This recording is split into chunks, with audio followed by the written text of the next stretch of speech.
We got some fun ones here. We got a reel from X about all these crazy like videos from history. We're gonna go through that.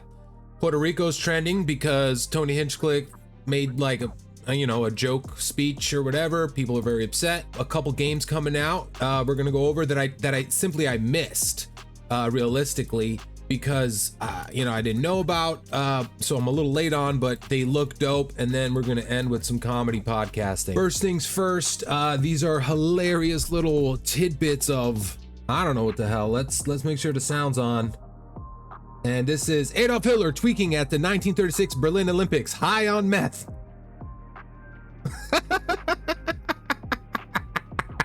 I've seen this before, but it doesn't get old. Look at it. During 2001 Australian federal election, pranksters followed around Prime Minister contender Kim Beazley in an attempt to sneak fake microphones into news footage. So that was just like a whole thing they did. That's cool. Let's see this one here. In 1967, the Mamas and the Papas were forced to lip sync their own hit song California Dreamin' on the Ed Sullivan Show. They rebelled by making this obvious to viewers. They were forced to lip sync and they're like, we want to perform live. And they're like, nah, you can't. So like, dope, bet. And she's like, I'm finna eat a banana and I'm gonna just not even sing the song. Great. A female BBC reporter pinches the bottoms of unsuspecting men on the street in 1971. Excuse me, sir, how do you feel about women pinching men's bottoms in the street? I regret to say it's never happened to me before. Never? Oh my God, this is the original TikTok video, dude. Hello, sir, how do you feel about the complete equality of the sexes? Do what? Complete equality of the sexes. No. I just kind of got bored here. So Puerto Rico's trending. Everyone's saying like, look, Billy Baldwin, quote, black guy carving watermelons, unquote. Quote, Puerto Rico is a floating island of margin, unquote. Quote, Latinos love making babies. They don't pull out, they just come in, quote. Two things. If you still support Trump, you're a racist piece of shit. This guy may not get out of New York alive. And I guess he's talking about Trump or Tony Hinchcliffe. Just so you know, Tony Hinchcliffe did an 11-minute comedy set at the Trump rally to kind of warm the crowd up. A lot of people didn't laugh. A lot of people laughed at some of it. You know, it's a little edgy for a political crowd. I wouldn't ever I saw the speech. I think he's a funny comic. I don't support either candidate. I'm an anarchist. I don't believe in government. But I think that Tony Hinchcliffe was just making jokes. You know, there's a lot going on. Like, I don't know if you guys know this, but there's literally a floating island of garbage in the middle of the ocean right now. Yeah. I think it's called Puerto Rico. Puerto Rico. Oh, so they cut it right before the entire crowd starts laughing uproariously because it's a joke. It's a joke. There's obviously not a garbage pile called Puerto Rico. We all love Puerto Rico. We all vacation in Puerto Rico. We all have neighbors that are Puerto Ricans. They're Americans just like us. So this is preposterous. And then this is what Kamala said. Is home to some of the most talented, innovative, and ambitious people in our nation. Oh, okay. Well, yeah, so is every single other state and territory is filled with ambitious and whatever proud people. Again, this was a joke. Maybe he went too far. Maybe it wasn't right to have it at a political rally. Maybe. But again, Billy Baldwin, like, you know what acting is. You know what, you've been in show business forever. And it's just, again, like, you make me defend the guy. I'm an anarchist. I don't want to fucking defend Trump. But you're making me because you're just making stupid shit up. The guy was doing a joke. Trump didn't even say, you see how funny those Puerto Rican jokes? Like, none of that ever happened. I don't care. On to gaming news.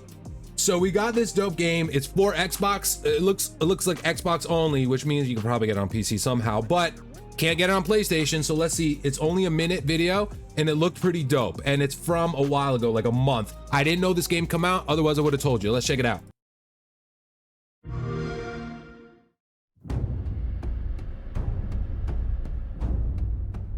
So, how did it feel to learn the truth about the night sky tragedy?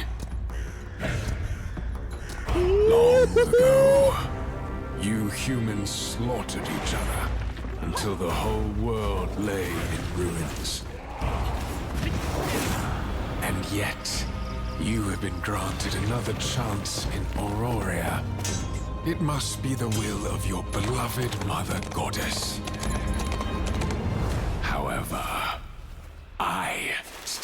no trust in your kind.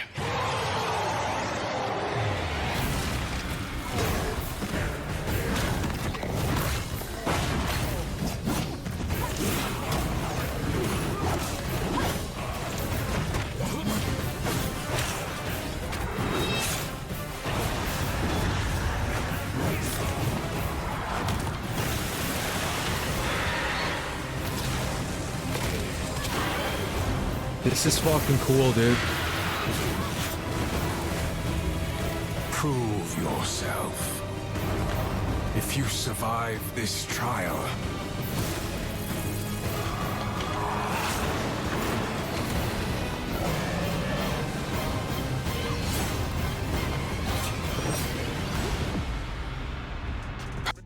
Arcade Chronicles, listen to that. perhaps you might become one of us. All right, so coming 2025, Xbox only. Okay, Assassin's Creed, but not really stealth, but God of War weapon, and then like boss fights, kind of like a Sekiro light or a Elden Ring super light, Sekiro super light, Elden Ring light, something to that effect, and it looks really cool. The next game I want to check out is this called Windblown. Again, this is from 3 weeks ago, so I'm late on this, but ACG covered it, and I mean, he'll explain the entire video here. It's something that came out. If you want to review it, it looks pretty dope. I'm not going to play the video, it's just fairly long, but go to ACG if you want to check it out. Windblown, he does the best reviews, in my opinion. I'm not trying to give other people clout. It's just a good review. I mean, he even says the game that will ruin your marriage. And believe me, we've all been there when your girl's like, hey man, I have a homeboy where his wife ran over his Xbox, then bought him a new one, got pissed again, and then threw the shit in the canal. All right, then you got, I don't usually watch YMH stuff anymore. I unsubscribed to most of them, but I kept the clip channels in case they had any good clips. Sometimes I like the clips.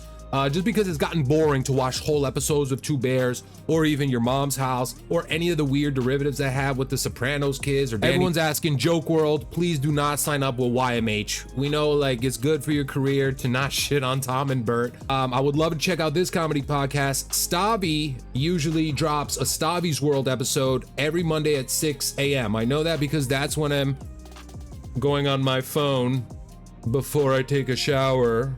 So that didn't come out today, but maybe it was because they didn't want to compete with this episode that Bert maybe told them, hey, we're dropping it, you know, at that time. And another one I would want to watch is We Might Be Drunk. It's Sam Morril and Mark Norman, who is the best comedian in the world. You know, just my favorite. Obviously, it's like Dave Chappelle, Louis C.K., Bill Burr, big boys. You know, I get it. Chris Rock, of course. And I'm leaving out like 100 guys who I love. But like just my giddiness, my happiness, I get it straight from Mark Norman, dog, as well as Shane Gillis. Whitney Cummings is a guest, which I know a lot of people talk smack on Whitney Cummings, but she's not that bad. And she used to be more annoying, and I don't mean anything against you, Whitney. If you ever see, you'll never see this. You don't know who I am. You're a bajillionaire. I'm a nobody. But she used to come across as a little like annoying or too much. She still has that same intention. She is a decent comic too. She's a funny comic. Screw you if you don't think so, whatever. She comes across a little annoying. Ever since she had the kid though, like a year, 2 years ago, whatever, she's been showing up on podcasts and they've been good. She's been chilled out. Like when she was on Schultz and Schultz was like going after her, like about a year ago, she stood around, she's like, what is this? Why did I? And she was kind of funny in my opinion. I thought she was chilled out. I thought she was reasonable. And I think she's funny, man. And she helps a lot of other people, man. Look, she helped the little Haktua girl. You can have your feelings about that. Like she shouldn't have done it, she should have, but she helped her do a little podcast. You don't got to watch it. She just helped someone, you know? And then you hear Tim Dillon, he talks smack about how crazy Whitney is all the time. But the truth is at the end of the day, he's like, yeah, but she's like sweet and she helps animals and she helps people. She's a good person. Just a little crazy, which you have to be a comic. And it's just like, it's kind of easy to, you know, as a man to judge, you know, a female comic when you have like killers like Chris Rock, Bill Burr, and I'm talking about Mark Norman and Sam Morril. I mean, yeah, dude, like give the girl a chance. Obviously, Nikki is probably the best. I mean, fighting with Miss Pat and Fortune Feimster, I believe. Eliza stinks, but you know, probably Nikki. I mean, it's between the top position of best female comic is Nikki and Jessica Kirsten. And I just, either way, I might leave that part out. But that's what we have for you for today. Just some stuff that happened over the weekend, stuff people are talking about, some comedy, some games, some news. Why the hell not? I hope you have a good day. We'll see you in the shorts today. Love each other. Don't forget,